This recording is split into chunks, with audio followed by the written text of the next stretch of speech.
All right, welcome back, everybody, to SPX 2024. I'm Rusty. I'm Joe. And joining us, I'm Buttercup. Hey, hi. What's up, Buttercup? Hey, hi to you, Buttercup. I'm doing well. I'm keeping my chin up. Yes. Good. So, what brings you to the Small Press Expo? Oh, I'm debuting my debut graphic novel, out on Radiator Comics. It's been 8 years in the making, as a webcomic. And Neil contacted me a couple years ago to see if I wanted to make it to adapt the first volume to print. And so Here we are. Awesome. What was the process like when you were considering taking it from the web version to a print version? Were you concerned? Was it kind of like you were maybe intimidated or something? Or were you like, no, let's just do it? Well, even though it's a webcomic, I had already sort of had a vision for what I wanted the print version to look like. So nice. I knew I wanted it to be like tankobon style, size and style. And I knew that I wanted these, what are they called, French flaps? Oh, French flaps. They're so classy. Yeah. And I wanted the matte cover and uncoated matte covers interior. Underutilized. Yeah, seriously. Yeah. So I knew what I wanted the final art object to look like, but there was a lot of just growth that I had as an artist that I felt like I needed to make updates for when bringing it to print. I really appreciate that you had so much forethought about what you wanted the final book to look at before it was even at that stage of trying to figure out what it was. Yeah. I really like the smaller size. I know it's based upon something already, but there's something that's very appealing about that smaller book. It's just I want to hold it. I want to pick it up and look through it because it's an unusual style. It's almost like a hand-sized. Yeah. I have a lot of nostalgia for back in high school when I first started getting into comics and manga. I had a collection of original Japanese copies of the Nana tankobon, and I could literally just put it in my pocket and take it to coffee shop, to school or whatever. And so I wanted to have that. I felt nostalgia for that specific sensation of just taking a book and putting it in your pocket and taking it wherever it is that you wanted to go. It's funny too with manga, especially the classic manga size, perfect pocket size, and then it'll go slightly larger, and I'm almost like, it's right there. Now I gotta put it in a bag. Why? You just exceeded my pocket. There's something kind of cooler about it being a little bit bigger, but the inconvenience is outweighed. No, I love big art books and the sort of because if it's the same thing as buying a gigantic canvas painting or something like that, right? That the beauty and novelty of it is how big it is and how many little details you can see. Yes. But I don't know. There's something about gradation and the utility of different size things, and I am a big fan of things being cutesy, teeny tiny, especially because it's a magical girl comic, right? I wanted it to be something that people go they can whip it out and be this is my magical object, I love cute stuff, so I totally get that appeal of what you were aiming for. Yeah. Well, how long did you work on the webcomic version? Was it? Yeah, it's been about 8 years at this point. I think I came up with the idea, broadly speaking, back in 2014, and then started doing I hadn't been drawing for something like 7 years. I took a break during undergrad, and was writing a bunch or trying to work on my writing chops. And eventually there was a story that I really wanted to tell, and realized that I can't write this as a novel or as an epic poem. It's got to be visual. And so I started working on drawing again, starting in 2015 was when I designed the main characters in and then in 2016 was when I was okay, I've been doing a lot of conceptualizing, but now I just gotta make it real. Eventually you have to start actually. Yeah, exactly. Yeah, and so I finally started publishing it as a webcomic, did a little one-shot. Didn't expect, actually, the opening of the book is the first chapter is chapter 0, and it's called Supermoon Special. And that's because that's what I titled it, as a little 6-page mini, just to break the ice, right? Okay, yeah. And I didn't expect it to end up in the final book, but now it's canon. Oh, you know? wow. Yeah, yeah, it's really interesting. So was your plan to do that as an introduction and then as a pilot test, or just an introduction and then knowing you would continue it from that? I had a core story. I'm a big lore nerd, and I had this core story and vision for how I wanted the world to look and what sort of things I wanted to happen, and the overarching narrative across the entire story. And I don't know how to explain it, but it's I needed to have less reverence for the moment to moment, knowing that I had the entire thing sort of mapped out in my head. And so I was like, what if I just like did a little day in the life kind of thing as the introduction to these characters, so I know what they feel like. And then it was so compelling that I was like, okay, I actually got to slap this on to the beginning as like a prologue for the main story that I'm actually focused on. Nice. Yeah. Now you mentioned this is debuting at this SPX, but have you been to SPX before? Yeah, I'm a local.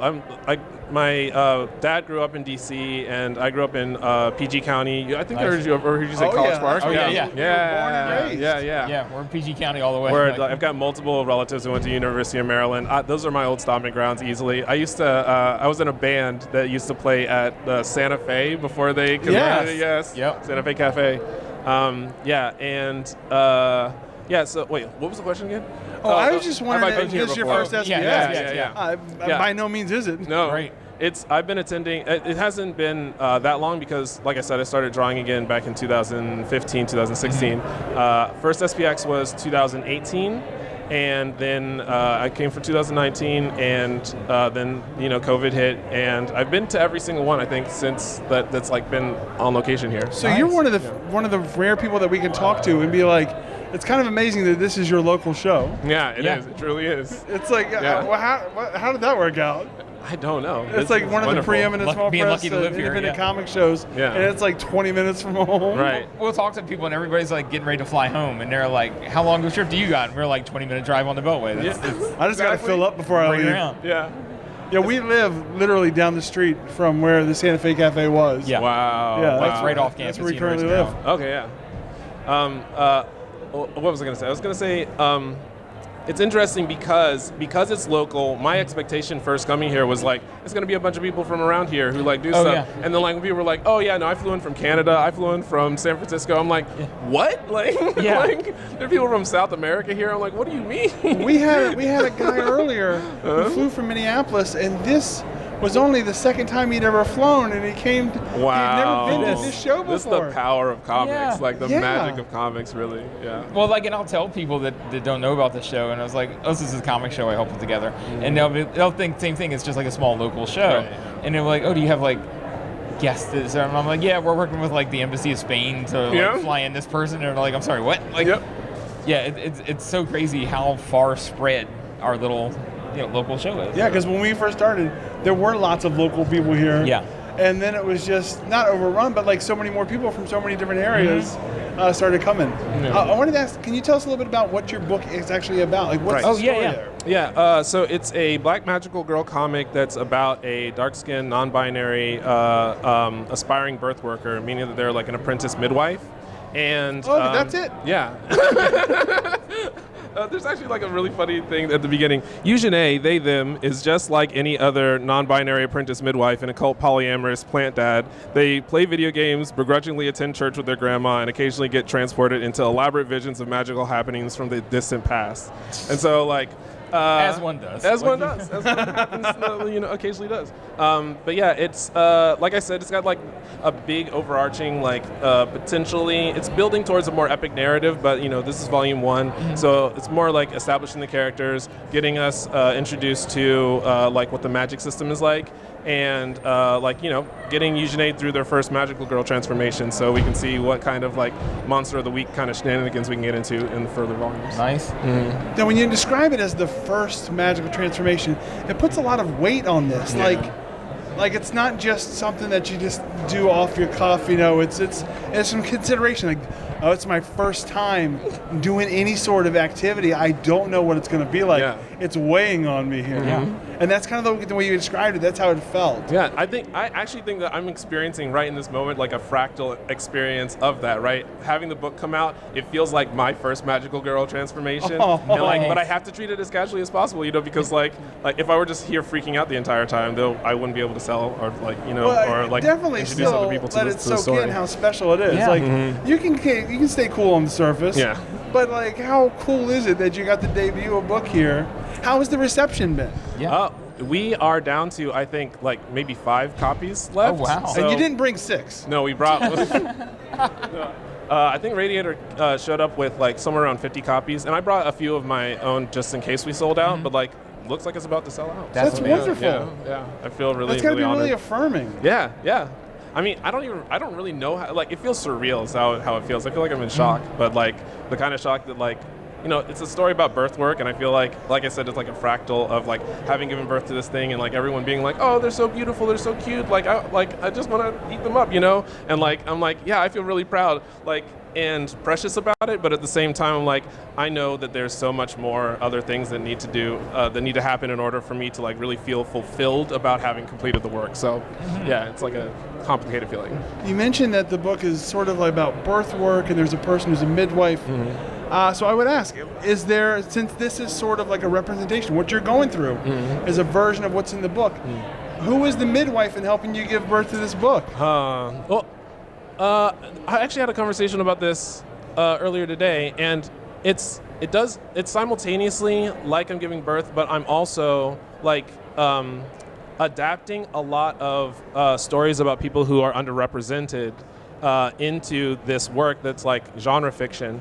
And in a way, I feel like I am assisting in like them, like the reality of their life being made public in a way that like that is reverent rather than derogatory or marginalizing. So that's kind of yeah. First of all, that's so I'm giving birth. Answer. Yeah, and I'm the midwife. Yeah. I mean, that's an incredible answer.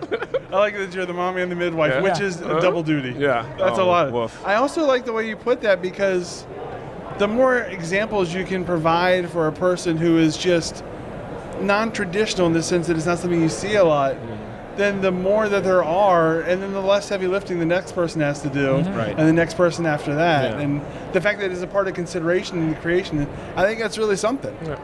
Honestly, when I first started working on this project, like I was like, I have to tell this story. I don't care if like people like see themselves misrepresented in the story and are like, I hate it, and that means I need to make something better. And I was like, if I'm motivating through negative affirmation, then I will happily do that just as soon as I would like to have people be like, oh my God, this makes me feel so warm and real, you know? Okay, yeah. So like, yeah, even if people hate it, as long as they end up making something better than it, I'm happy to see that happen. I love As long that. as you can be a You're catalyst. just setting the bar. It's up to them whether they go over it or not. Precisely, yeah, precisely. Oh man, I really like that. So you mentioned that there's a lot to come that you think you'd have to feel or get to before you can kind of really be in reality with what you've released and the whole motion. That is also book one. So as part of that, further realizing the rest of the story or more of the story. Yeah, I have there's a very specific shape in my mind of what the entire story looks like. I know exactly how it's going to end, and like, but the problem is I need to draw it, I need to write it, I need to like do proper promotion so that I can like make money while doing it, you know? And so like, yeah, it feels daunting because like, this is just like, you know, the like fetal, like the like early birth to the postnatal to toddler phase of the story. I've still got 7 more volumes to go before like I get to my big. You got to eat like, healthy. yeah, I gotta. You got to exercise. Yeah, gotta drink more water. Yeah. Well, and this is also what you're trying to do to the book, so it can continue to grow and become the other versions. Nurture it. Yes. So you had originally, started this as a webcomic and then like developed it into the print version.